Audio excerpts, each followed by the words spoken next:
I'm Brooke Waters. I'm the program manager for Leadership Gwinnett.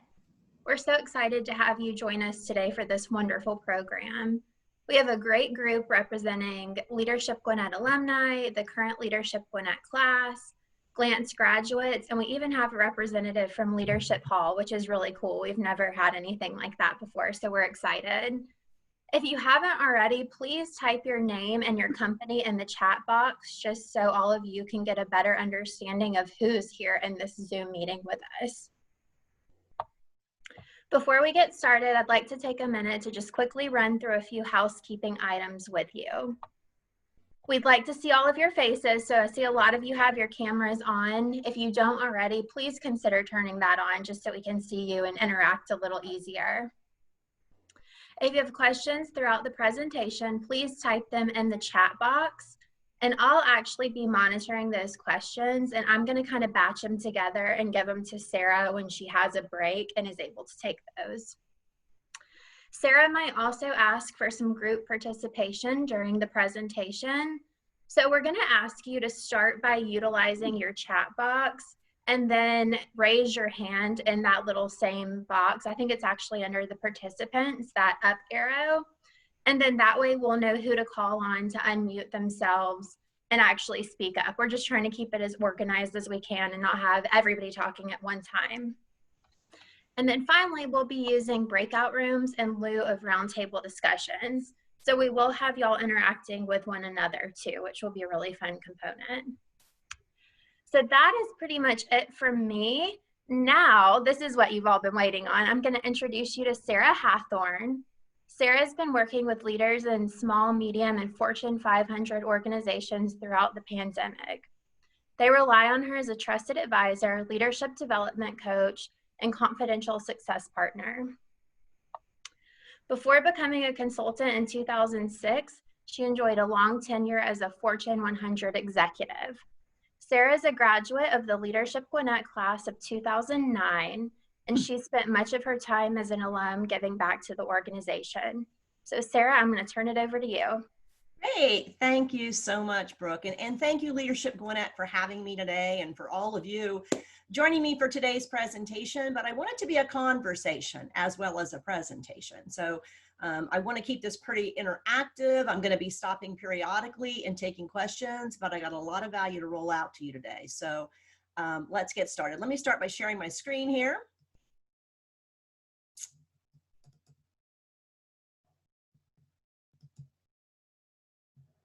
Okay, great. Effective and inspiring leadership during uncertain times. Today, I'm going to share with you a new toolkit of skills and innovative strategies that I think all of you need not only now, but as we move into the future. 213 days ago, all of our lives were turned upside down, even if we didn't know it yet. January 20th in 2020 was the first US confirmed laboratory case of COVID-19. And if you would have asked me a year ago, would we all be quarantined in our homes, held prisoner, and that the mask would be the new fashion accessory, or that people would be hoarding toilet paper and the economic outlook would be up and down like a roller coaster every day, I would have said, no way. But yet here we are, and this is our new reality. And so the great news is that really tough and uncertain times is when we find that true leaders actually emerge.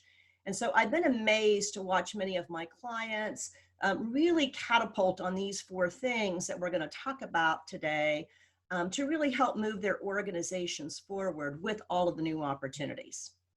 So I'm not going to talk about this. You've seen this in the learning outcomes today, but all 4 of these leadership abilities are going to be interwoven in today. So you'll kind of hear me talk about them, but they all do intersect as we move forward. So first I want to start off with talking about communicating during turbulent times. And I have found that communication is often the first casualty when it comes to a crisis. And so things are changing, and they're changing really, really fast right now. But as leaders trying to figure out what all these changes mean, all of a sudden, you're forced to deal with things that you would have never dealt with in 2019 and never even thought were possible but we're finding the possibility from the impossible as we've moved into new territory. So how do you begin to communicate these things? Well, it's not easy. Unfortunately, you don't communicate. If you don't communicate, what happens is that the fear factor starts to permeate your organizational DNA. And trust me, that stifles productivity and performance. So here's why I think it's so important that we talk about communication today. What we know in talking with employees, with students, with public, with all types of people is that when we don't have information, the fear factor starts to seep into our self-conscious. We want people to know that we're all in this together, right? That no one is actually alone, because we have some studies that have shown that when we first went into this, that people were feeling very alone and becoming very depressed. And the third is, we want our audiences, our employees, our teachers, our communities thinking about solutions instead of problems. So know that it's the uncertainty of the unknown right now that's creating a lot of the fear, which is again why I think it's important that your communication is extremely timely. But this model that I'm going to share with you is a model that you can use whenever, but it's definitely when times become uncertain, you have to communicate more often. And so I want you to think in terms of different industries of, all of you have had to pivot, I'm sure. And so today, how we enter restaurants and gyms have changed. We didn't do that a year ago. If you go to visit your doctor, your dentist, or your vet, everything is really changing on the procedures, the way that we stay healthy as we try to bring things back to the new reality. Now, you won't hear me talk about the new normal because I don't think anybody wants normal. It sounds like a setting on a washing machine, I say. So, I call it the new reality. And so I want you to be thinking about how you in your organization or your leadership in your organization is helping your organization shift, adapt, and pivot, not only to the new changes now, I'm going to be talking about the future changes as well. But I want to come back to you at this point. In your pre-work, I had asked for you to talk about, thinking about what are some of the changes your organization has had to make recently in the midst of these turbulent times. And the second question is, and what challenges did you face in communicating these changes to your audience? So would love to kind of hear a little bit from everybody right there. If you put that in the chat box, that would be great.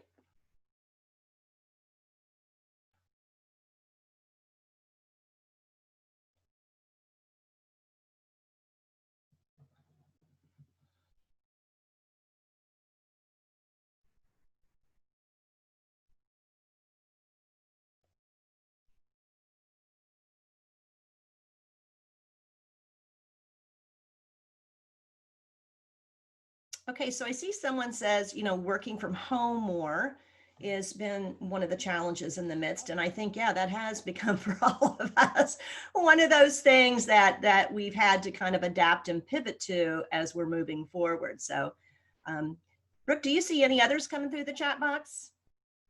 Okay. I don't. Oh, here we go. They're coming in now. It always takes a minute with technology, right? Changing program delivery to virtual. Yeah. That's a great one. We've all gone to that. The healthcare organization converted the majority of the staff and clients to telehealth. Ooh, and that's going to be a real wave of the future is telehealth. Greater Atlanta Christian Schools have had to look at how the pandemic affects on-campus and off-campus learning. Made an investment in AI. Great. Use social media and city app more to communicate with residents. Yeah, and we're going to be talking about the different communication channels here coming up. Alternate staff in the center of space and health risk, great. Technology issues, and then we've all had a few of those from time to time. At GGC, we had to move 1,200 students online only in the fall and learn how to work from home. Currently in the alumni, we're planning all the events virtually, including homecoming, yeah. Pivoted in person to group coaching Zoom calls, yeah. This is really now, video conferencing is the new way. We're actually finding out that many organizations will not be taking the number of employees back to live working spaces because now they have found, why do I need 28 floors in downtown Atlanta when we know now that half my team could be virtual. So love hearing that. Had to make sure the team had appropriate tools to work. Yeah.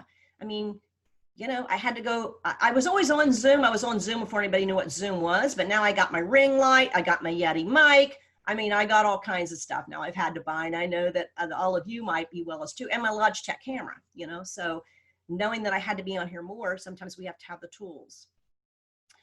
For PCO amendments, pivoting and working remotely. Yeah. All right. So we're seeing all kinds of different things here coming in. Thank you guys so much for that. Identify the employees. And I love putting it in the chat thing too, so that you can all kind of read what everybody else is the challenges, because, you know, again, we're not in this alone.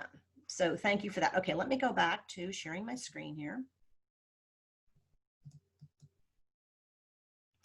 All right, so now that we've talked about the importance of it, I want to kind of lay out a communication process. I call it my framework that I use a lot in organizations to really think about, you know, what you need to communicate, to whom you need to communicate, and how to do a process that tends to get better results than when you just are trying to wing communication.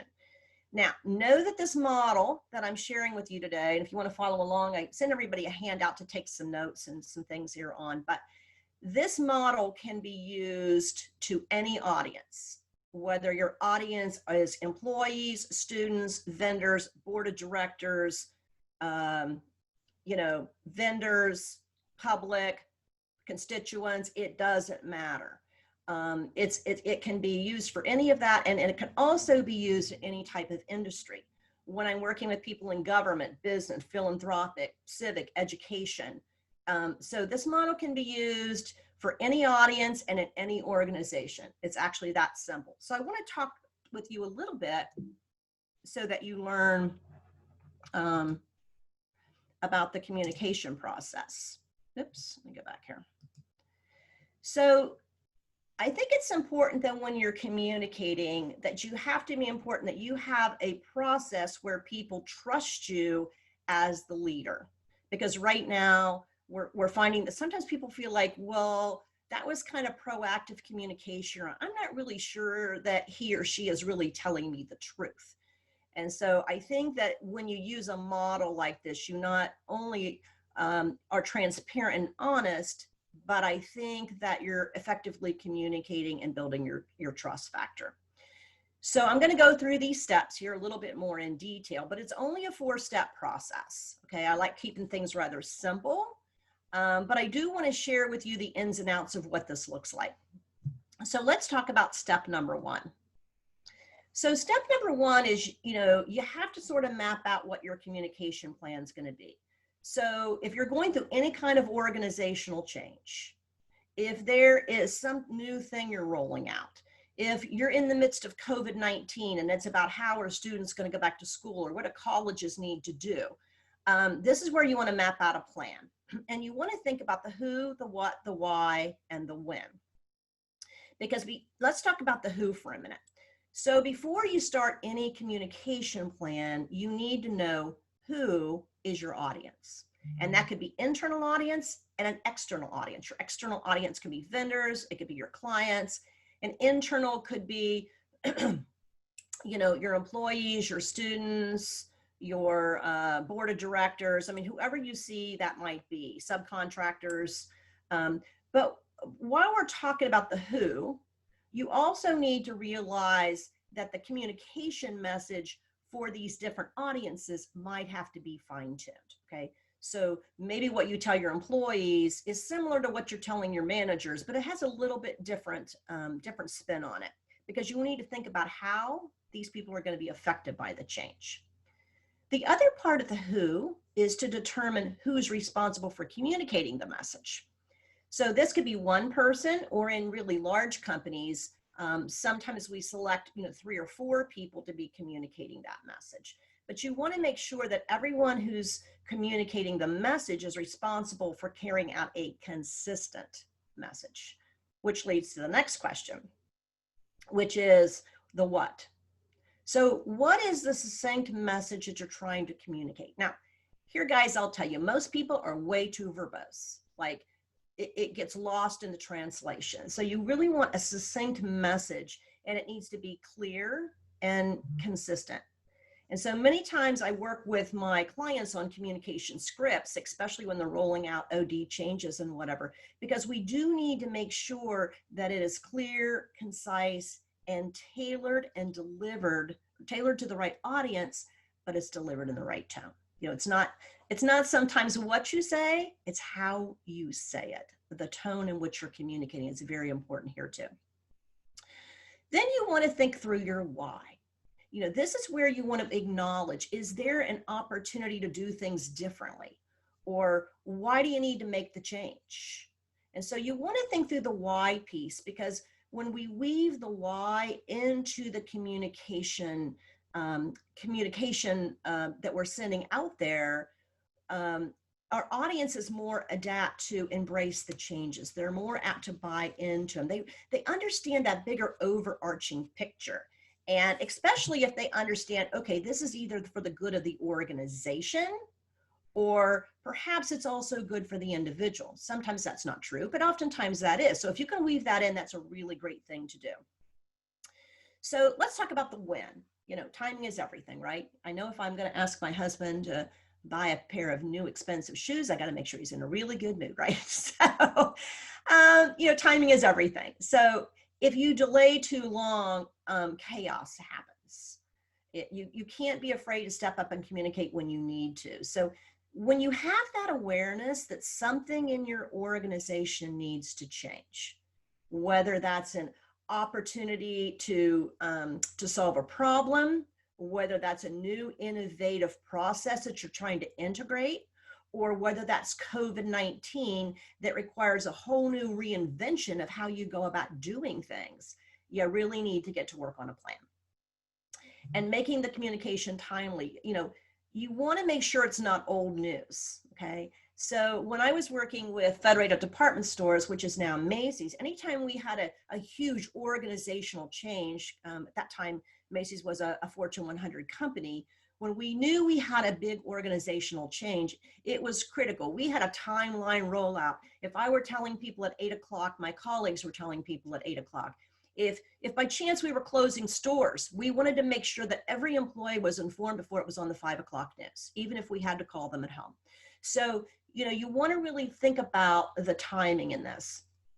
And again, sometimes different work groups may need to be informed before other work groups. So you want to take that into account on your win as well. So the how. This is where you want to take into account what's the essential information and how are you going to disseminate this to all of your different audiences, again, internal and external. And so this is where I want you to think about all of the communication channels that you have to use. And I love this quote. This is a writer downer. So if you're multitasking, come back to me now. So here's the quote. Information is the oil that greases an organization and keeps it running smoothly. And this is especially true during a crisis. That's by Gene Klan. I'll say it one more time in case you missed it. Information is the oil that greases an organization and keeps it running smoothly. And this is especially true during a crisis. So again, that's how important communication is. That's why I really wanted to start with this. So I'd like to come back to you for a minute, and I'm going to unshare my screen here. And or actually, Brooke, if you can do this, or if they want to open up their mics. So what communication have you used to communicate the changes that your organization is going on? And why do you think that form of communication worked? So chat box, or feel free to raise your hand and Brooke can have you unmic and talk to us.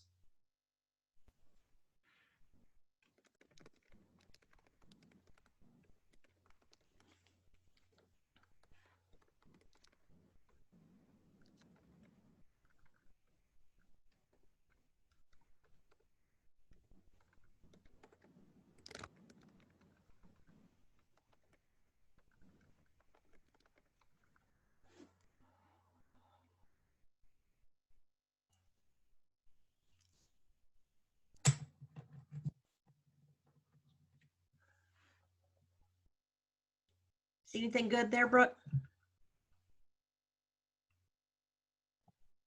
I haven't seen any hands raised, but it looks like Melissa Miller.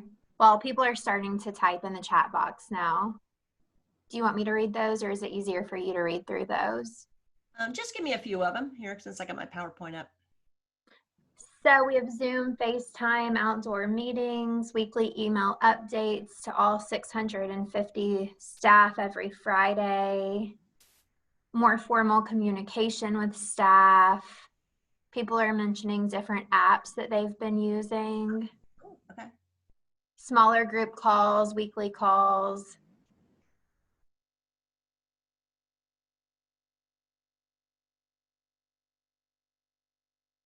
A company intranet.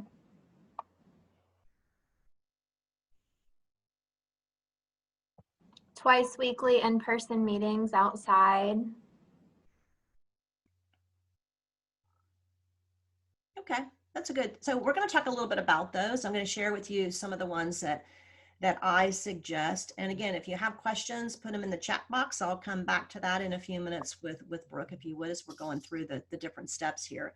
So here's a variety of communication channels that I think you need to consider, because no one takes in communication the same way. So it could be jumping on, like we're doing here, in a face-to-face virtual, or in some organizations or hospitals, we still are, in some scenarios, face-to-face. Right now, a lot of my leaders are doing virtual town halls where they're sending me their communication weekly, going out to streaming out to their teams, 5,000 people, take a look at this video. Did I hit my points right? Skip level meetings. That's a term we use in large companies where, let's say you're the senior vice president or the executive vice president. They're having skip meetings 2 to 3 levels beneath them, so to speak, on the corporate hierarchy. So maybe they're talking with employees or first line employees. We know that videos and video conferencing is really big. We know that in companies, putting out a weekly newsletter is very, very key. We do know that intranet for employees and vendor web portals. So they are sending information out about COVID-19 on their vendor web portals. I know when I'm working with a really big company, I get like, here's what I can and can't do in COVID-19 if I do need to go in person and see someone. And again, emails and snail mail, but I would say not just do one.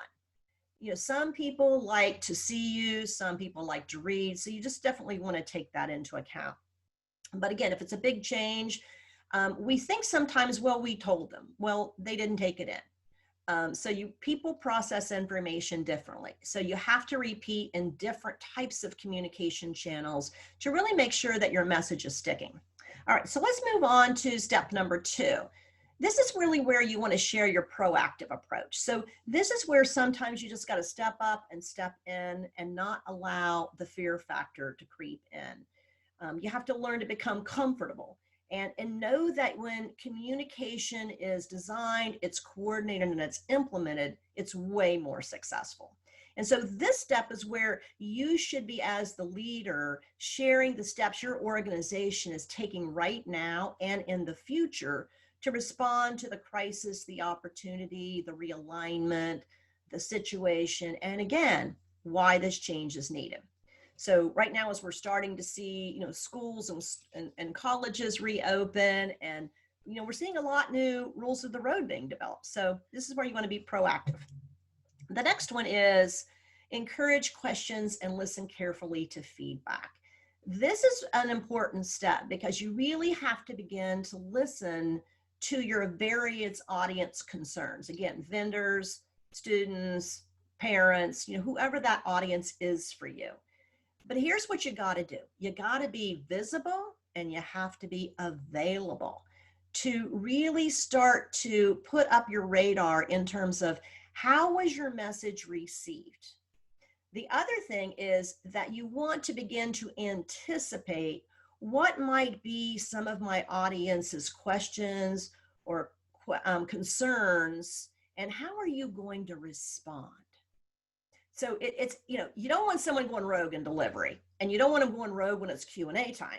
And so I'll be sitting in an organization where a lot of employees, I'm in the back of the room watching the leaders, communicate this change. And then all of a sudden, everybody's hands are going up and you start getting their objections. And I don't like this. And, why do we have to do this? And all of a sudden, the three of them look at each other like, well, I never thought about these questions, right?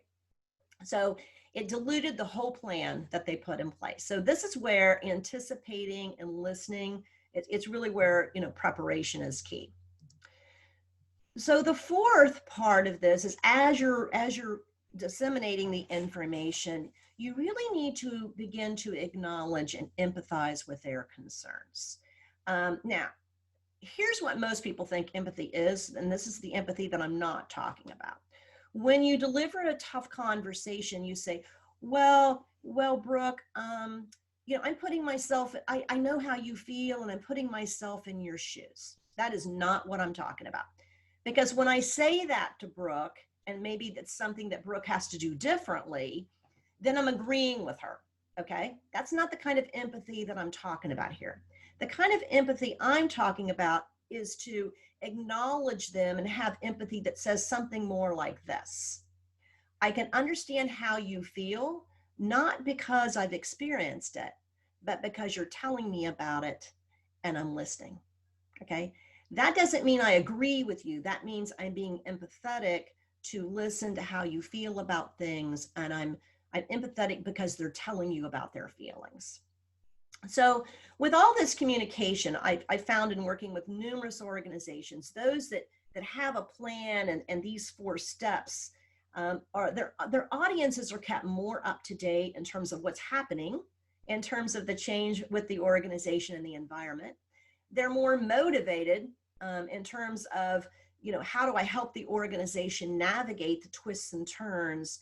And the people are much more, when the leaders are transparent and honest, they're just much better about helping the organization not just survive the pandemic, but be a part of the change as they move through the pandemic. So that's really key there. So let me check in here. Any questions, Brooke, before I move on to the next one, the next module? Nothing yet. Boy, you guys must just be taking it all in. I think they need more coffee. Okay, drink more coffee. All right. So let's talk about disruptive change. So I want to talk about this because I think we would all agree that during COVID-19, it's created a lot of disruptive changes, not only for how our professional life is working, but also our personal life as well. And so as leaders, I think it's pretty easy to identify the external changes that are going on. We know that the stores have cut their hours. They're opening more at 11 o'clock versus, 9 o'clock. We have more employees working from home. We have new sanitation practices as we begin to go back to the offices and we go back to school. Like, we're really cool on, okay, we get all those external changes. But what's a little harder on as a leader is how your people are dealing with these changes. So let me tell you what I mean with that. Are they transitioning? That's a question to ask yourself. Is each person on your team transitioning? And that's more about an internal process, how they're dealing with changes. And so if you want them to successfully adapt to your organizational change or these new changes due to COVID-19, you have to understand and even predict how are they feeling and they reacting internally.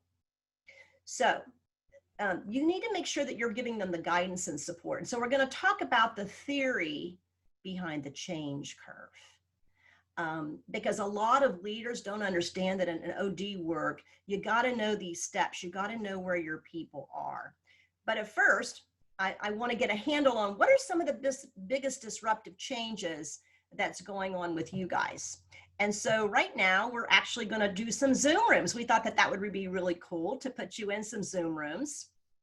And so I'm going to have Logan set that up. But here's what I want you to do. There's 4 Zoom rooms set up. And so Zoom room 1 and 2, here's the question you're going to work on. And this was in your pre-work. What are the 5 biggest challenges that you face right now as a leader in the midst of all of this change? Okay, that's your question.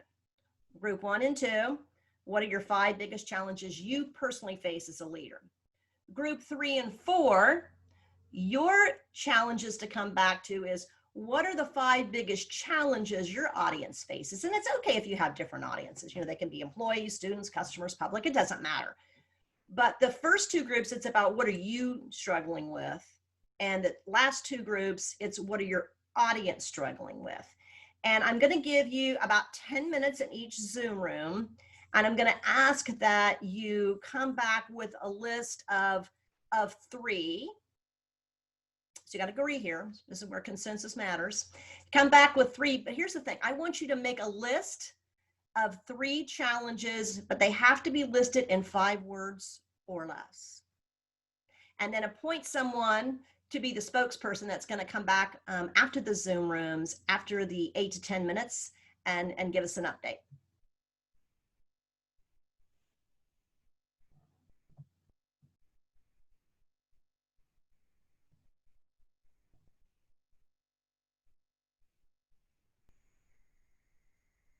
Is everybody coming back in, Logan? We got everybody back? All right, so if whoever's the spokesperson for group 1, can you share with us a couple of, you know, key things that were shared in your group about the personal challenges as a leader that you're facing with now and in the future? I'm Jill Kirsch, so I'm Hi, Jill. room 1 here. Great group of people in there, and we heard such consistency. It didn't matter the size of the company. Brandon brought up such a good point that everyone resonated with, which is maintaining social capital in the virtual world. How do you create that connection, and how do you create new business connection in this virtual world? That's something that people are dealing with. There's also the shifting and pivoting of personal positions. All of a sudden we're wearing more hats than we're used to, and we're doing it in a new way without warning. So it was very quick, you know, pivot is the word, it seems, of 2020, but we all were resonating with that. The no warning, I'm sorry. And so it's creating new relationships, but also how do you maintain the relationships you have and do that effectively? Especially as we take on multiple hats, and for the people that are home and also have young children, you know, that are running around and different things. So it's adjusting to those type of situations. All right. And thinking for the future, one last thing that was brought up, I'm sorry, I was thinking for the future, what is the business model and how does that need to change? Renee brought up is a good point. Yeah. To be effective in this world. Yeah, so I heard you talk a little bit about ambiguity. You know, we're having to, and we're going to talk a little bit about that ambiguity, because leaders got to live in ambiguity today. As well as, I think you also talked about, you know, how do you continue to build these relationships and yet still remain everybody safe and healthy and all of that, as well as what's the future business model. So good. Thank you so much. So group 2, why don't you, whoever your spokesperson is, weigh in here and tell us a little bit about the personal challenges that you felt. Hey everybody, I'm Cole Porter. Hey. And Jill, thank you. Those were some really good ones. We had the 3 that we came up with. The first one was managing employees based on their comfort, specifically with anxiety and their level of comfortability. And part of that was assigning tasks and assignments appropriate to that person's level of comfort going through the crisis. Which Jonathan brought up, and that was a really good point, and we kind of all touched on that. And then as a part of that, the mental health of your current employees, but then that, you know, the ramifications of the crisis on your psyche going forward and how we're going to deal with that. So that was a really big one. And I think we're all dealing with managing some level of financial restrictions or uncertainty in our budgets and in our planning for what our goals are and how to make that happen and what those goals are going to be and how they're going to change. And then the last one was balancing time management and priorities, maintaining schedules. You know, every business is having some level of different effect. So being understanding of your customer, but also your employees and availability and scheduling, all those things. Yeah, great. Thank you so much, Cole. And you'll hear me talk a little bit about the emotions, which is this next module I have coming up around the change, but some really great points there. So thank you, group 2. All right, group 3. What do you have for us? Now we're moving into the audiences, and I know that those are different, but I still think that, you know, there'll be some commonalities and themes we'll hear here. We discussed how for the people that we work with, sometimes it feels like we're waiting to tell them what they'll lose next or what will not be able to be happening. So with our employees and with the people we deal with, we're feeling sometimes like people are waiting for the other shoe to drop on what we're not going to be able to do or what's going to have to be canceled or postponed. The second thing we talked about was the current of uncertainty, and that has to do still a lot with the changes and not being able to tell people when something might be able to happen. And then the third thing we talked about was the limitations of technology. When some people were forced to go back to work at home, they may not have had the internet speed or the home computers, or like you were saying, the Zoom and the lights and all the communication that they need to stay connected, especially if they were used to going into work where they had a desktop computer that was hardwired into a system. You know, their home technology may not be as up to speed as what they were used to using at the office. Yeah.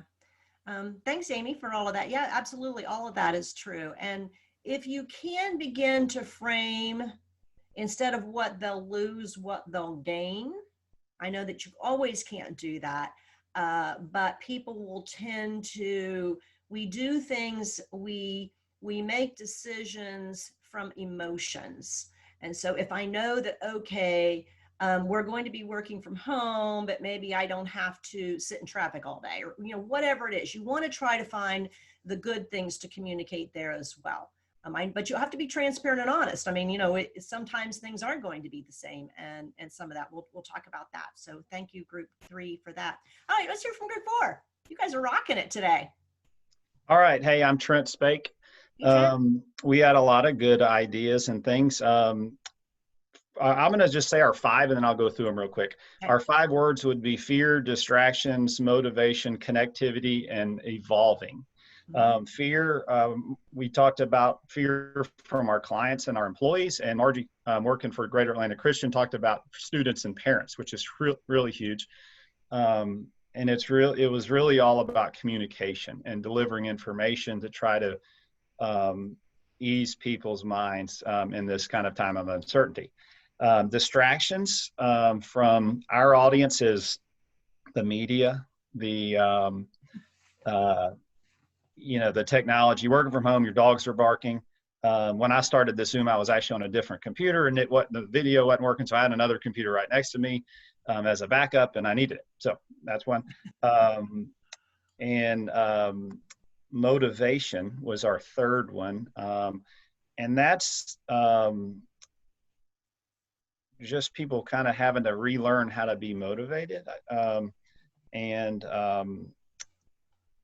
Faru, if I'm saying that right, he was just talking about being a lobbyist and having to get things done and not be face-to-face. As a lobbyist, that's pretty hard, I would imagine. Connecting, which also talks about face-to-face, connecting with your clients, genuinely connecting with the folks you're trying to do business with, or the students that you have, or the lobbyists that you're working with. Rachel is in a pharmaceutical company, and her reps are probably having a hard time doing what they need to do under the new environment. And then the last one was evolving. Everybody's got to evolve, change procedures, change the way they connect with everybody. And that's what a lot of people in our group are talking about, ideas of what they're doing to change and change to connect to their audience. So. Great. Thank you, Trent. And we have to build connections now through video conferencing, which is very different to build a trust factor than when you're live and in person, because this is 2-dimensional. You can hear me and you can see me from this part up, but you don't get the 3 dimension of me to really see my body language. And so we do know that there is some different ways we have to build trust and whatever there, but you guys had some really good points there. So, all right, so let me share with you the change curve, and then we're going to take a stretch break. So let me share my screen again.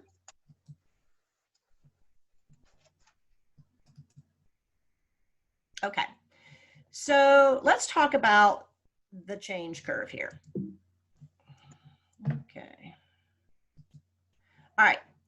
So we know that when an organization goes through any kinds of organizational change, not necessarily COVID-19, but this has definitely been a big change for all of us, that this is the change curve, and it's widely used in business, and we use it in talking about OD changes, because although this curve was originally built for bereavement and dealing with grief, it applies to a lot of what we're dealing with today. And so these are the 4 stages of reacting to change that your employees, your customers, your communities are experiencing. But I want to talk about each stage briefly, and then more importantly, what do you need to do in each stage? Because you as the leader can move people a little bit faster through this change curve if you really know what you're doing. So let's take the example of a high performance car. You know, if you're a professional driver, I used to go to the Indianapolis 500 all the time.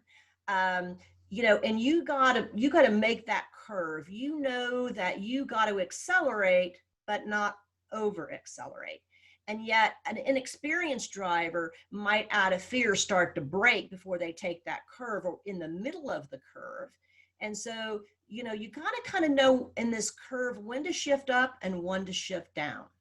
And so I want to talk with you a little bit, because to me, you are in the driver's seat of moving people through organizational change. Does it happen overnight? Absolutely not. Is it something where people are going to get stuck in these different 4 areas? Yes. But let me talk about the success formula. So shifting through the change so that you know what to do when each one of your people are in each of these stages. And do know we go through them very differently. All right, so let's talk about stage 1. So in stage 1, it's often shock, anger, and disorientation. And right now, as a result of what's happened with COVID-19, some people can still be right here. They're still disoriented. I mean, I don't even know sometimes what day it is. I'm like, am I doing this program on Friday, or, oh, is it Wednesday, right? So I got to check my phone and figure out what day I'm on, because I'm home, right? I'm home all the time now. So this is really the first piece when people are your teams, your public, your vendor, and they're stuck a little bit here because of the fear of the unknown. Did you know that the fear of the unknown is one of the most paralyzing fears? People talk about when people become fearful, they go into fight and flight. Well, I think people become frozen. I think they're somewhere in the middle. They just remain stuck. So some of your employees could be here. And again, just because it all happens so rapidly, so unexpected, that no wonder we're feeling disoriented.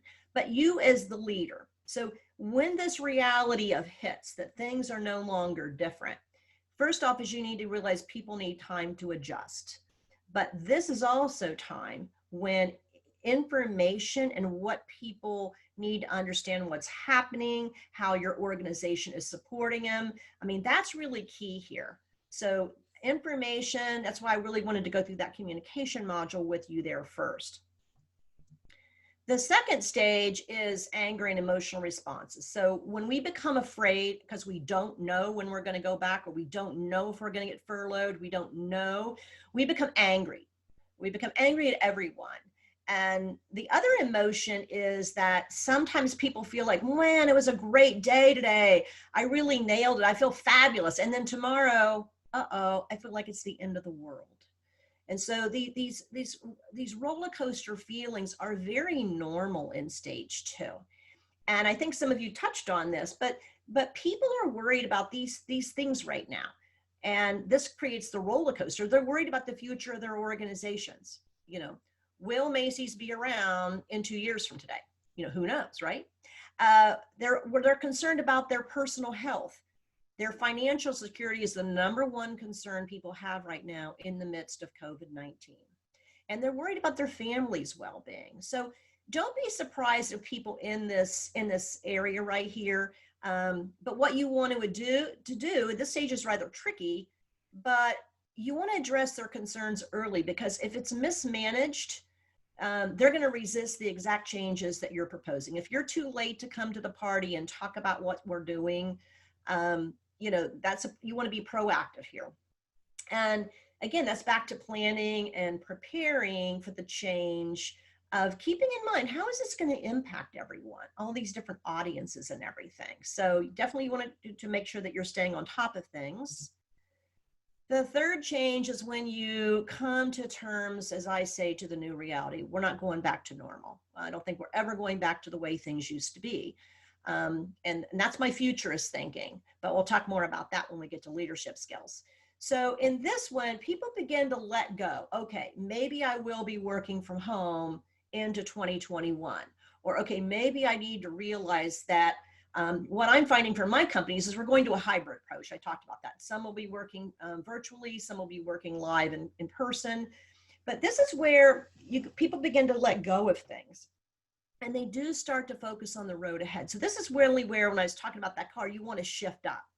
So this is the stage when some people begin to re-engage. They're like, yeah, okay, I'm going to commit that this is really cool. I'm jumping on board here. The thing that you need to do when your people are in this stage is patiently support them. Provide practical help. How do you help them start investing in the change? What are the positive aspects of the change? Where can you find the silver linings? And you know what? There are always silver linings. We're actually finding in research today, some latest research came out that people are finding that they are now more productive working from home than they were in the office. Wasn't that way in March and April, but now studies do show that we're starting to see a rise in productivity happen there.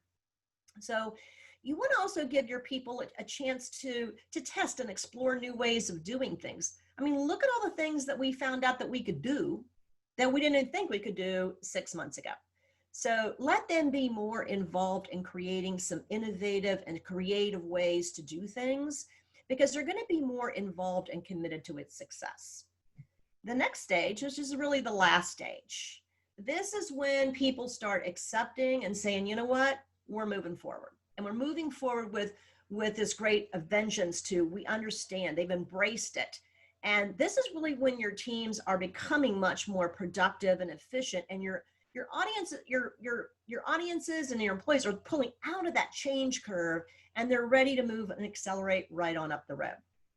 So what you need to do is don't ignore the achievement. This is where you need to come, as you're coming through disruptive changes, they're always worth celebrating. And so take the time, remind everyone how you pulled together, how you figured out new innovative strategies, and how you turned the impossible of 6 months ago into the new reality of possible today. And this sets you up. If you miss this step of celebrating the small victories, what happens is in 6 months, if your organization goes through another major change, whatever that change is, your people won't be as confident to move through the change because you didn't celebrate all the things that they did. So the other thing is that, I want you to realize that these changes, people can be in different parts of these changes. Not every employee or resource is going to be in stage 2 or stage 3.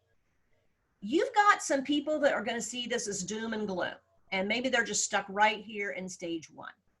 You're going to find people that sees this as the new day, and they're going to step forward and they're going to ramp it up, and they're going to be the new change agents going in your organization. They're going to be getting people to follow them because they've seen the light of moving through stage 3 and 4, and they're like, you know what, I don't want to stay here anymore. I'm out of the frozen state. I'm ready to unfreeze and get moving forward. So I think that when you understand these changes, that we all have a different emotional set point. We all have an emotional thermostat going on. And also realize that nobody goes through these linear or in the same way. Somebody could move into stage 3 and then something bad happened and they go back to stage 1. But I do think it's important that as a leader that you're beginning to understand the 4 changes and begin to recognize, where are my people in this? Where are my customers in this, or my vendors in all of this? And I think that when, I love the quote, this is another writer downer. This is by Viktor Frankl. The quote is, when we are no longer able to change a situation, we are challenged to change ourselves. That quote again is, when we are no longer able to change a situation, we are challenged to change ourselves. And so through the change curve, and you as leaders, are you considering how you need to change this team moving forward? Because when you help people and you recognize where they're at and you have a deeper level of awareness of the 4 stages of change, we know that you're going to move through it a lot more quickly. All right. So let me stop here, and I would like for everybody to take a 5-minute or 3-minute stretch break just to get up, get some water, check your mail, but you got to come back to me now. So we want to kind of give everybody an opportunity to do that. If you have any questions to date, anything that we've talked about on the change curve or communication, please put them in the chat box, and I will check back in with Brooke before we begin. So let's take a break.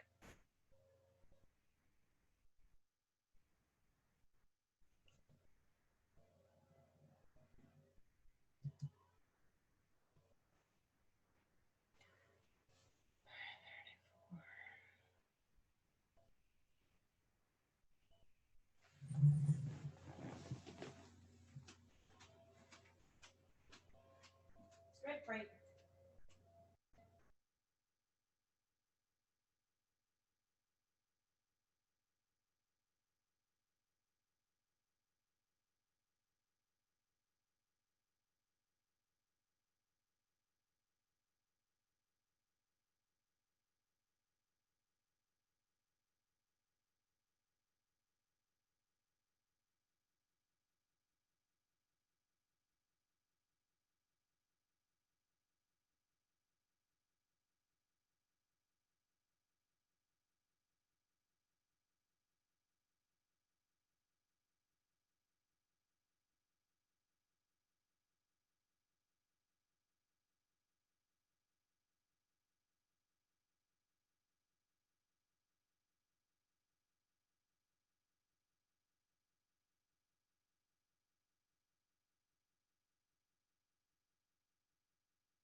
Okay, as we are all kind of coming back here, it looks like everybody's coming back here as I'm starting to see people get back online. I always like to take a stretch break.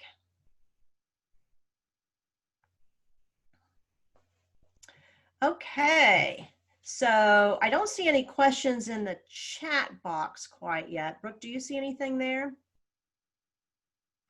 I see Lisa says, I love the idea about not ignoring the achievements and celebrate. Yeah, it's always about the small wins. You know, you don't even need the big ones, just go for the little ones. Is there any questions from anybody before I begin the next module, which is around decision making and then key leadership skills?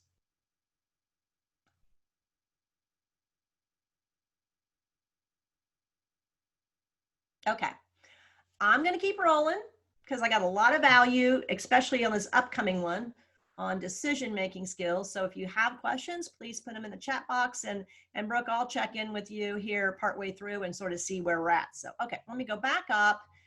And now we're going to talk about, get my PowerPoint back up, put it back in mode. All right. So now I want to talk a little bit about strategically making better decisions in uncertain times. And so I want you to put in the chat box for me as we go through this, and then I'll have Brooke check in. But what are some examples of a couple of really big changes that you're making now, or maybe you need to make in the future? So don't, of course, don't tell us any, industry trade secrets of what you're doing. But if there's something that you've recently done, or like I'm talking a big major decision, because I do think that today as leaders, while you're used to making big decisions, I believe that COVID-19 and the global pandemic has taken decision making to a whole new level. And so in various industries, I struggled to talk to leaders about having to furlough employees, change their rules around working from home, cancel important programs. I mean, you talk about stress, it's massive, right? So I want to talk today a little bit about how do you make those decisions, those really big decisions, without second guessing yourself? Or how much time should you take to make a decision when every day it could be costing you money or putting your people in jeopardy? So I'm going to share with you my 6 keys to fail-proof your decision-making during uncertain times. But first,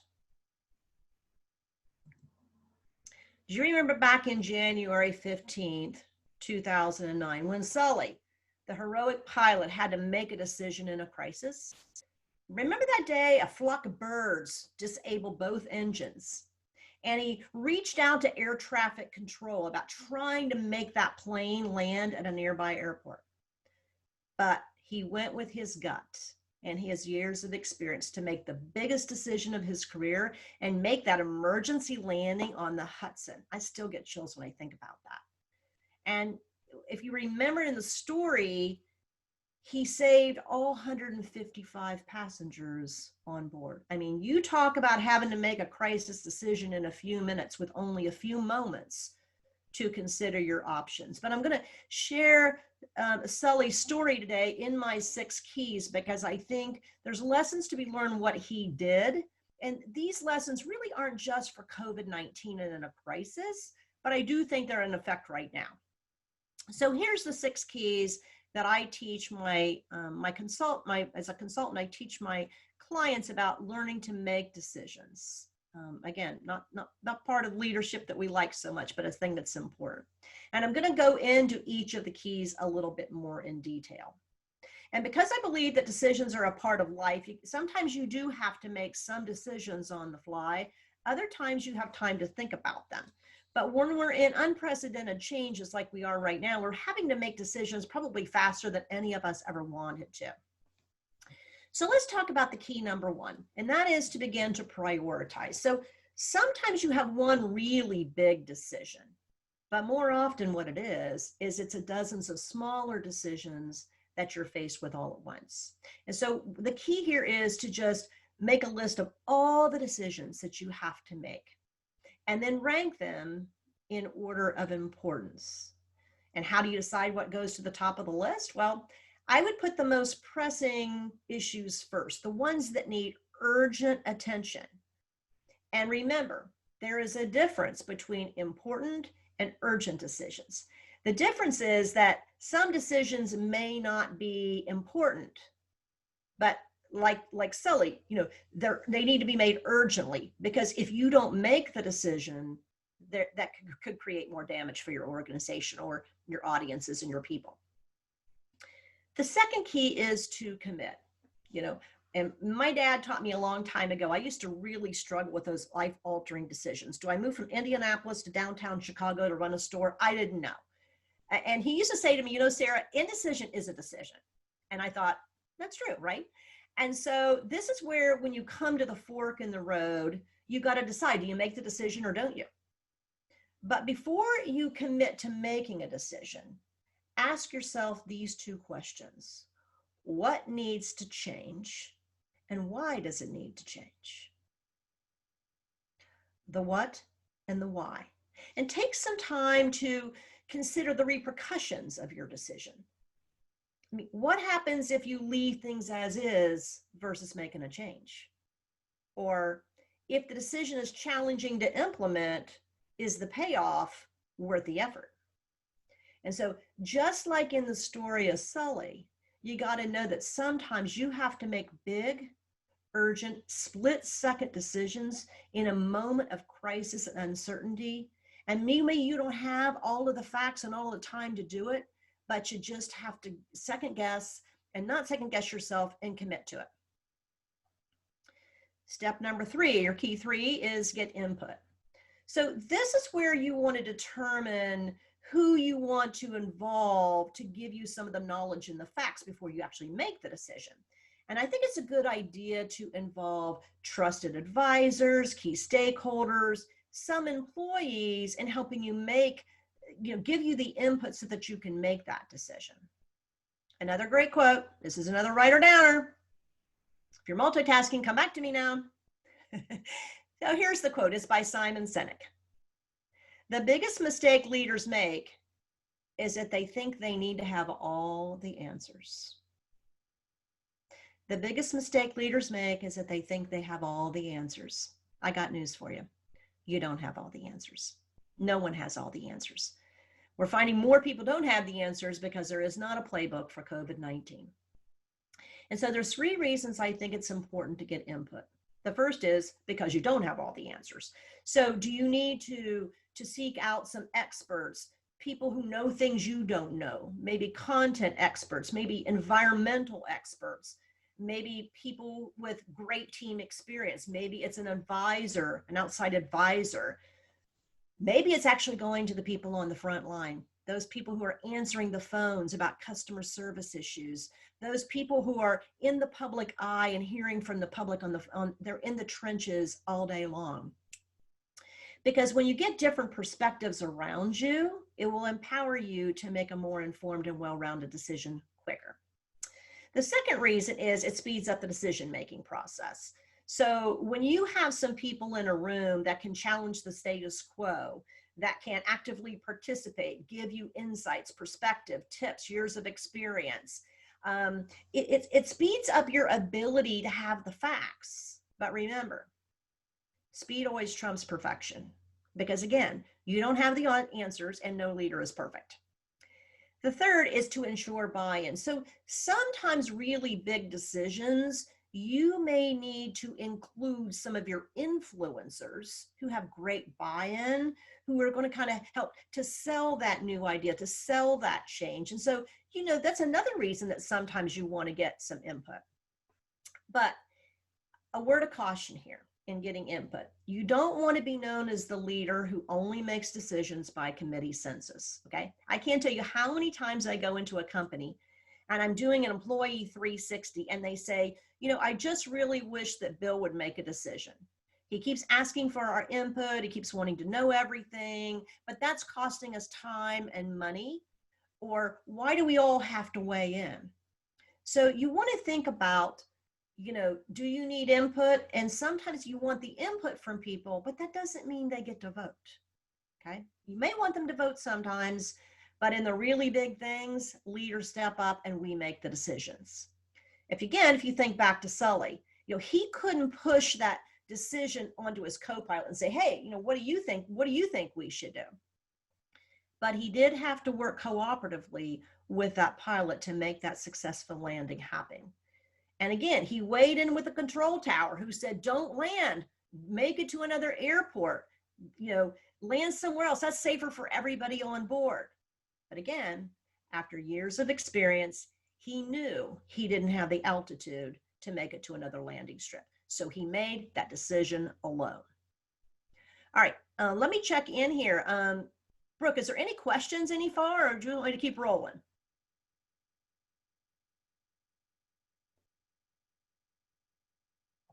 I realized I was muted. I haven't seen any questions yet. I do see one comment from Cole Porter that says our main way of being engaged was face-to-face gatherings and creating that family environment across the whole company.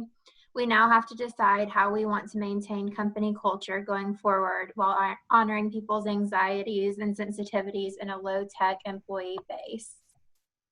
Yeah, that's a great comment there. Thank you for that. Yeah, so it is about keeping people safe, but feeling like there's some community here and honoring people who are feeling a little bit shy about going back to some of the workplaces when that time comes, right?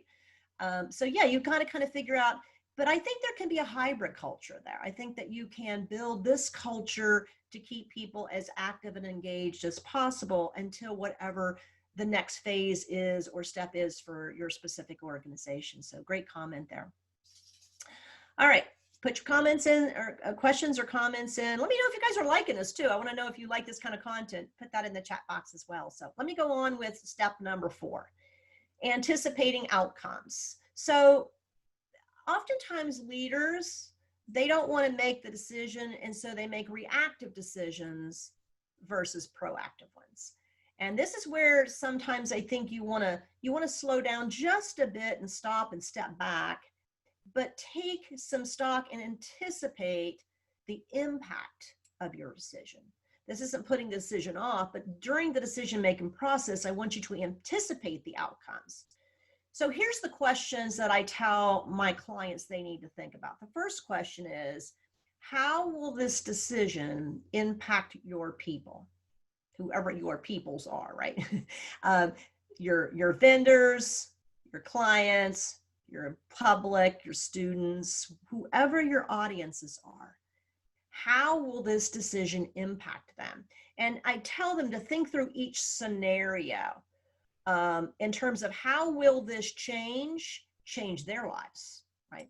So sometimes I'm a great pro and con girl. I like writing pros and cons down. That kind of helps me take myself out of my head and my emotional being and really look at things objectively. So you could do that even with these audiences. The second question to ask yourself is, how will this change impact our processes and procedures for this decision? What will the repercussions be to the way we do things? And my third, which sometimes it is, will it create more difficulties than it solves? So how will it impact your processes and procedures? What will the repercussions be to the way we do things? And thirdly, are you creating more difficulties and complexity than it solves? So I want you to know that there's no way to anticipate every outcome. Again, we're not perfect.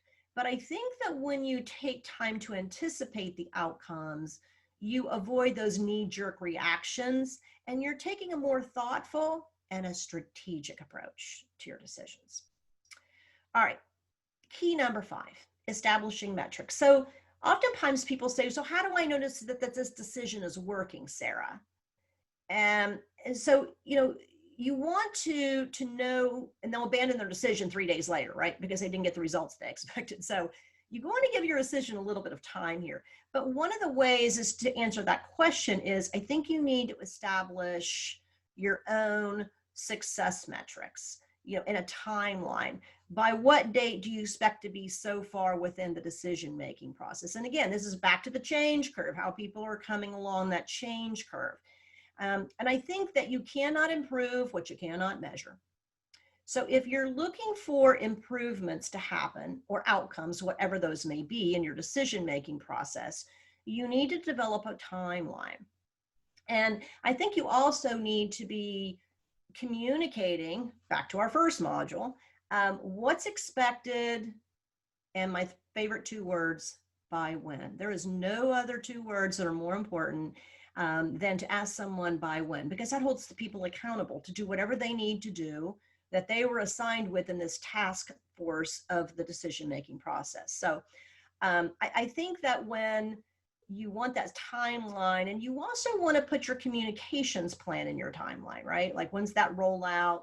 When are we doing that? So again, this is where I said earlier, all 4 of these have tentacles that kind of interweave into each other. And number 6 is pivot as you go. When a decision leads you to the desired results you're looking for, after giving it some reasonable amount of time, you know what? Just keep going. The decision is working. You know, don't mess with what's working, you know, just keep going. But when it doesn't lead to the desired results and outcomes you're looking for, then you just make another decision, okay? And sometimes what I have found is one really big decision is a result of smaller decisions that you had to make along the way to test and to gain clarity if you're going down the right path. And so I want you to know that no decision is ever perfect. You got to stay flexible. Sometimes you have to change or just slightly adapt the decision or the implementation stages. Sometimes it's not the decision's bad. Sometimes you expected too much in too little time. Maybe the timeline just needs to be spread out a little bit more, again, to get people through that curve. So you as the leader not only have to adapt in making this new decision, but it's your role to bring other people into your followership to help lead them into the future with whatever that decision was that you made. So I think that, you know, that's really key. And how are you bringing people through that? But I believe in decision making that when you know you need to make a decision, just like Sully relied on his experience of the pilot. He asked for input from the control tower, right? And then he had the courage to make the decision and live with the results, because this was a life or death decision for him too. And I think you have to do the exact same thing. You know, you're gonna weigh in, you're gonna get some input, and then you know what? You trust your gut, you rely on your experience as a leader, and you consider what's the best course of action to obtain the best result, and you move forward. Okay. Any questions before I go into the last one here, Brooke? You guys are quiet today.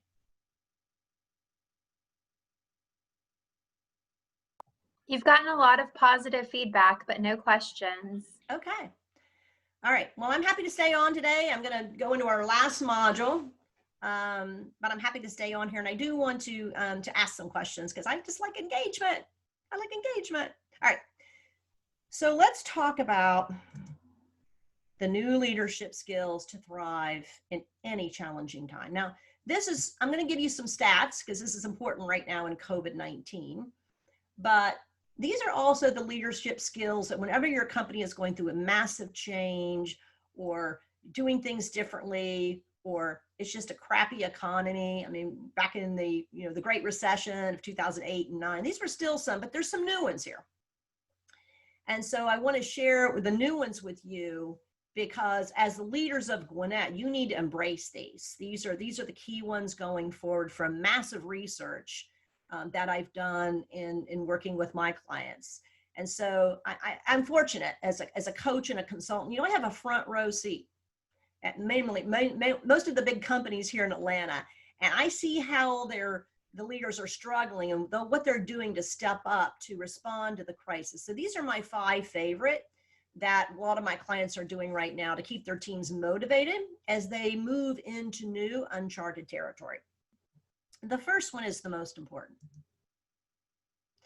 There is a recent study done by 140 CEOs that said that right now, the #1 skill that leaders must master is to become a futurist and translate it into vision.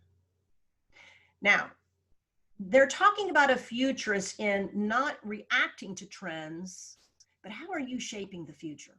That's a whole other mindset there, right? We're not reacting to the trends, but you're reshaping the future of what your organization is going to look like post-pandemic. And so while we're working in the unknown reality right now, they say that futurists need to be able to consider multiple options, consider real innovative and creative possibilities, and not just be thinking one-dimensional, and this is the one path away out of here. They've got to think of a multiple paths, and they may be implementing multiple paths. So that's part of the futurist thing. And I found that when business conditions become unpredictable, that this is when the leaders really have to have clarity and focus on the future. You know, what's it going to look like? Or what do you think it's going to look like if you tripped over it by the end of 2021, right? We sometimes have to even make predictions as a leader that this is where we're going. They also have a very optimistic mindset, not in a deaf ear kind of way, but in a way where they say, you know what, we are going to seize the day. We are going to find opportunities that weren't there before. And they have this great ability in translating the vision into articulating to people this bright vision for the future. So again, it's also about how they're delivering it, not what they're delivering, but how they're delivering it as the leader. The second skill is they're knee deep in the trenches. And I think some of you talked about this earlier on is, you know, instead of doing one job, we're finding out that people are doing 4 and 5 times people's jobs. I called a company the other day and I was asking, so what's your process to bring me on and whatever? And she says, we've done so much restructuring that right now we don't have a process. So just tell me how you work, you know? So they had a process, but the process went by the wayside. So, you know, but what's happening here is that leaders, you know, they don't let their egos get in the way. The leader that says, I don't need any help. The leader that says, I got it all figured out. I have all the answers. There's an ego talk in there. These leaders have to put their egos aside, and they have to realize that they're not asking anyone to do something that they're not willing to do themselves. And they have to be in the trenches right there in the battle lines with their people. And they have to know how to read the environment. So I'll give you an example of that. When I was running stores for Macy's, did I think I needed to clean out the fitting rooms? No. Did I clean out fitting rooms? Yes, that's the worst job in the whole store, let me tell you. When it's the day after Thanksgiving, and back in the day when it was flooding, and that was our largest day of the year, you know, we do $1 and $2 million just on that day alone. That, you know what? I was knee deep right there pulling the clothes out, putting them on a rack to get the customers funneled right through, even though I ran the place, right? But you got to know when you got to be in the trenches. Now today with working virtually, what working in the trenches means is I'm reading my environment, and perhaps you just need to check in with people remotely. You know, again, being empathetic to where they're at. Do you need some help? How can I support you? Not that you want to be doing the work for them, but you're like the coach. You're like the project manager. Everybody doing okay? Okay. So you do want to be knee deep in the trenches. More so than during good times, because people need to know that there's help on the way. My third one, we spent a lot of time on this today. You know, they communicate clearly and consistently. And they have to have that solid communication plan. They keep everybody up to speed, and they're involved with what's happening with COVID-19. What are we doing? What does the next month look like? I mean, you're even doing some futuristic talking here as you can. But as I said, not only are they talking with their own people, but they're speaking with conviction that inspires the confidence in others. We're going to get through this. We're finding new ways of doing things. That's back to that small wins thing. They're empathetic listeners. Yeah, they embrace this growth mindset of generosity. And they simply use these 5 words. How can I help you? They reach out to their customers. I've done that for the last 2 months. I reach out to every single one of my customers, every single one of my clients. And I just say, how can I help you? They're reaching out to their employees. How can I help you? And so if you're not doing that, so that's something I really, advise you to do, because I think that invites them to share their emotions, their thoughts, their feelings, and it makes it safe for people to trust in you. Again, back to the trust factor. And so I think that when you reach out and you're as an empathetic listener, it gives leaders the insight they need to steer their vessel through the stormiest of seas. I have found those 5 words to be amazing. I mean, I call my former clients, and they're like, no one has ever called and asked me that. And I'm like, seriously? So can you be empathetic to just listening? Doesn't mean you're going to solve their problem, whatever, but maybe you can help in some way. The 5th one is they celebrate the small victories. And so we talked about this earlier in the communications module and in the other one, but they keep their teams motivated. You got to provide a lot of recognition right now. And sometimes I think leaders think we only can say something positive and good when it results in a great outcome. What about just, who came up with the most innovative, unique strategy to try something different? So sometimes we don't have to always recognize the rewards. We can also recognize the thoughtware, that intellectual property that person came up with, some new ideas that may not be there today, but could be there in the near future. So I think that if you celebrate the small wins, it builds that success momentum. And that is the only momentum that you're going to get to inspire, to motivate, and get everyone working for your common vision. Because you won't get the followership you need if you can't be convicted, inspired, celebrate the wins along the way. And there's plenty to be celebrated. I mean, look, we're all still here. We're all still in business. Things are still good. But find the silver linings. Very, very important. And so as I share with you these leadership things, I want you to think of, is there a new leadership making strategy or a skill that you need to enhance? I know from experience, when I look back as a corporate executive, and today, again, I'm working with lots of different size organizations, it's really great. And you're highly successful as a leader when business conditions are good. But I find that when you're leading in turbulent times, that's when the real leaders step up, step in, and lean in. And they're willing to do what it takes to adapt, to learn, and not just survive, but to thrive as they're moving forward into this new change world. They're looking at it through a positive lens instead of as a negative lens. So I think that's really, really important too. So I'm going to stop here and go back to Brooke to see if there's any questions so far. Maria said, cleaning out the fitting rooms. Yes, yeah, that was not my favorite job, Maria, trust me. I wanted to be more in strategy, but that was it. Okay, so I have a question for you guys, and I want you to put this in the chat box. Oh, Jonathan put, taking out the trash. Yeah, not what you thought you'd be doing, right, Jonathan? I mean, you think, oh, I'm going to have this company, and it's going to be great. So I have a question for you guys, and I want you to put it in the chat box before I summarize today, and I'll still stay on for some questions. But my question to you is this. What value, tips, and strategies did you pick up today that you can actually apply tomorrow in the real world? So I want you to put that in the chat box. I think I have a question here. How do you handle getting staff back into the office that are fearful of leaving their homes, or have gotten comfortable working from home despite developing an extensive reopening plan that protects the health and safety of staff and citizens and covers everything you can think of in terms of limiting exposure from COVID and offers a phased entry hybrid model of telework and working from the office? Well, yeah, and I think you have to realize that people are going to be a little fearful, right? We until they actually get into the work environment and they actually see the operation and the system and the procedure happening, I think you have to realize that there is going to be a little bit of fright and frozenness there.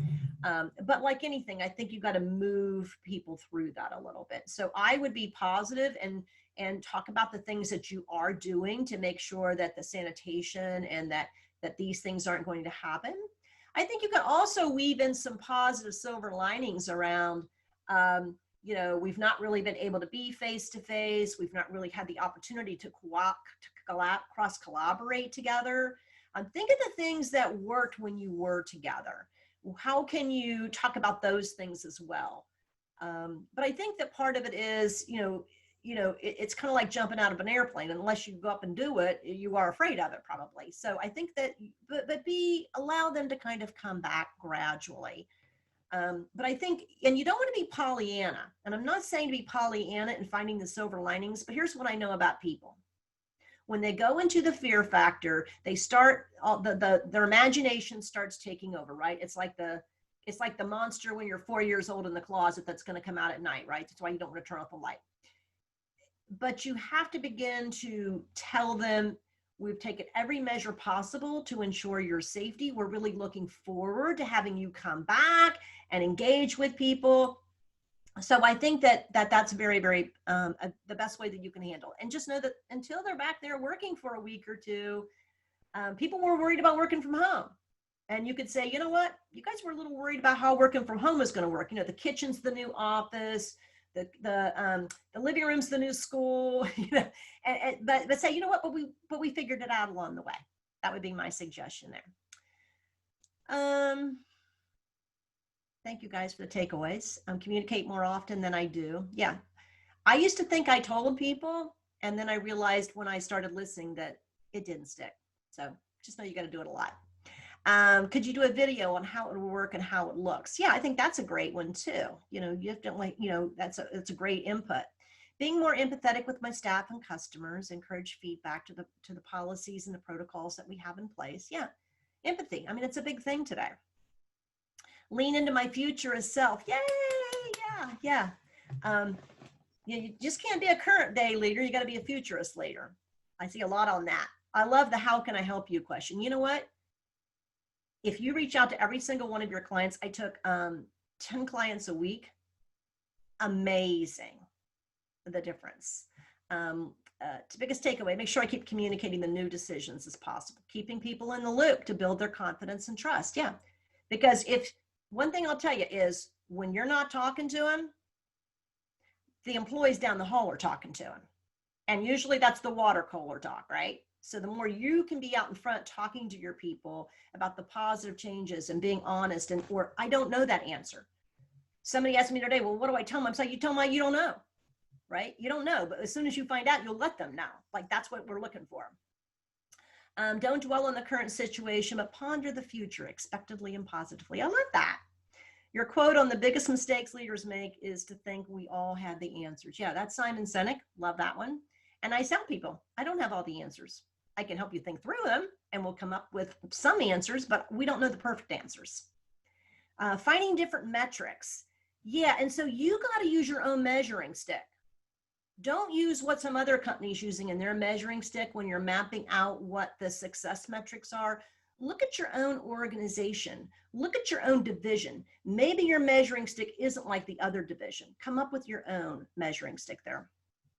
Be flexible and ready to pivot and listen. Love that one. Thank you, Sarah. Many wonderful lessons and great reminders. Great content. What guidance would you give in recreating more capability for being a futurist? Are there any resources you might offer? There is a person that he talks about this, who did some research on this, and I believe his name is Jacob Morgan, Jacobmorgan. He did the survey of what the leaders are looking for, and he has a book about that. So you might want to look at that as a resource. But he talks about that, multiple pathways. You got to be not just innovative, but extremely creative today. And so Jacob Morgan would be one of my resources for that.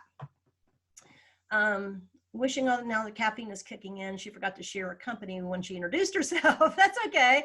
So Thrive Unlimited LLC. Great to have you here, Jill. Understand that everyone's in a different stage. Yeah. And again, they might go back a stage, right? Until you're past that curve, you probably have people in all 3 first stages right now. Understand everyone's in a different place. I just Googled the same thing. Yeah. So Google Jacob Morgan. The internal interpretation of the water cooler. Yeah, I'm telling you, I learned it the hard way. You know, when I wasn't out front and I wasn't available and I wasn't visible, you could hear everything. In fact, I used to be encouraged to go eat in the break room when I really wanted to go out to a nice restaurant, because you know what? You hear everything in the break room. So I learned to go in the break room and pack my own lunch. Boy, what I'd hear on the table behind me or the table in front of me. So it's that same thing about being visible. And, you know, people don't realize I got a third ear and it's in the back of my head, right? So I can hear everything going on. I can see what's happening. So understanding not to be so fearful when you stop living as life is not the same today. Just evolve and go forth in a positive light. Yeah. And there is a bright future out there. Are you conveying that to your people? Ginger, understanding not to be so fearful. Oh, did that one. Lisa, maybe we need a new session on becoming a futurist and translating that into vision. Yeah. Well, you know, but most leaders don't articulate the vision in a way your audience understands it. And if you make the vision look too complicated to get there, they're not going to follow you. So that's the other thing. Employees will fill in the blanks or the silence. It's better to communicate. Yeah. They, you know, sometimes I would be like, where did you hear that? Oh, well, Bill told me, that Susan told him, that Jill told him, that Tom told him. I'm like, oh my God, it's like the old telephone story, right? Like the telephone line. This could be available as recorded webinars, so watch it again. Us all in spacesuits. I love that. Actually, Brooke the other day had on her futurist background. I love the connection with the stages of grief. Yeah, and those automatically are what your people are going through right now. They have lost how they, there's Brooke's futurist vision. We go up on our spacesuits to join her. Yeah, so know that your people do have all of that going on. So, all right, so let me stop here and ask, is there any questions before I summarize?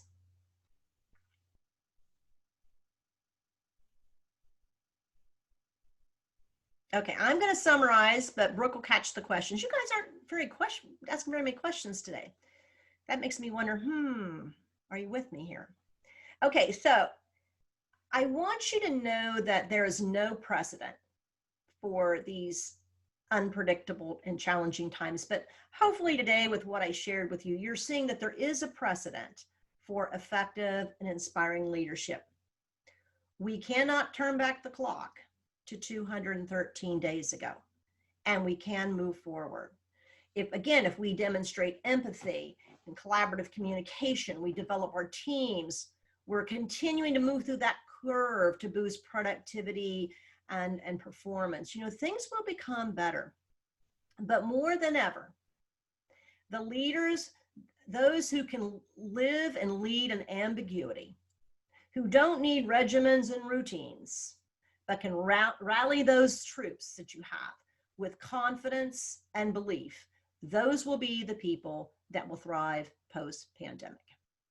So you got to live in ambiguity. It's okay. All right, so is there any questions? And I also want to, as I'm wrapping up, I want to thank Leadership Gwinnett for this opportunity, because I love sharing my leadership things with you guys as leaders of Gwinnett, because again, the more empowering we are, and it's different than what you go through in Leadership Gwinnett and Glance, and I get that, but I think you personally have to learn how to lead, not only in the community, but in your families, in your social groups, and in your organization. So I want to say thank you to Leadership Gwinnett for being here today. We are going to send out a form that I hope you fill out for me, because I do this pro bono for Leadership Gwinnett. It's one of the ways that I give back to the organization, but I always love learning, like, what would you like more of, or, you know, what did you like about today's session and things like that. So I'd love it if you would fill that out. Brooke will be, or Logan will be sending that out after today. And I would love it if you would just even put a few little words. What did you think about it? So I would appreciate it if you could do that for me as well. All right, so checking in here. Jonathan, how do you address being more like our parents and grandparents, having a team mentally going through World War II, and we complain as we stay at home and have our groceries delivered? Yeah, that's a great question. I think that as leaders, that's a great question, Jonathan. I think as leaders, why is it that no one's dropping a bomb on us here, right? No one's got a gun to our head, and yet we're afraid to enter the workplace, and I think that sometimes if you can make some correlations to that, Jonathan, that, we think this is tough times, we're not having a small crawl through enemy territory every day. I say to people, if you wake up and you're positive, or do you wake up and think this is just a small crawl through enemy territory, right? So I think if you say to them, I realize that things are very different now, and this isn't something we've faced before. I mean, this is really the global thing, not just a US thing. But I think that you can say, think about the people who were in the prisoner of war camps. Think of the people who had bombs dropped on them and they didn't know they were going to lose their family the moment they walked out the door. I think there is something about when we use comparisons that can be extremely effective. So I think that's a good idea if you can pick up some of those. Sarah does work around the world, and we're fortunate to have a subject matter experts. Thank you. Oh, you're welcome, Marina. Thank you. Lisa just says, thank you so much. Logan says, great point, Jonathan. Yeah. Comparisons is an influence tool. So anytime you can compare today to back then, I think it's really, really great. And that's why I wanted to share with you the Viktor Frankl. If you haven't read that book, it's amazing, where, he is a prisoner of war, where he talks about when you can't change what's happening around you, all you can change is yourself. It's a very powerful book if you've not read that. The beauty of all of this is that it's transferable to any issues we may come across in our businesses today and in the future. Today it's COVID-19, but tomorrow it could be something else. And so, yeah, who knows what's next, right? And we don't even know what 2021 is going to bring. I know the office buildings right now downtown, many of my clients are having them all redesigned and re-architect so that, the new social distancing effects, 2 people per elevator. I mean, it's going to be crazy. These skills apply to our homes and community endeavors as well. Yeah, perfect. All right. So any other questions or anything I can do for anyone before we sign off today? We've got about 5 more minutes if I can answer any more questions. I think these were great. And thank you guys so much for being an interactive audience. I loved the Zoom rooms. I could do this all day, broke on a Zoom room. I haven't seen anything else come through, but I'll just echo what everybody else has said in the chat and just say thank you so much, Sarah, for your time and your expertise. And thank you all for joining us this morning. We hope that you've gained knowledge and new skills to truly thrive in these uncertain times. I've seen a lot of really good feedback in the comments, but like Sarah mentioned, we will be sending out a survey. These are so important to us, so please take a few minutes to fill it out. This is what really helps us keep relevant programming, and it helps us continue improving, and the same thing for Sarah. So we would appreciate your time with that.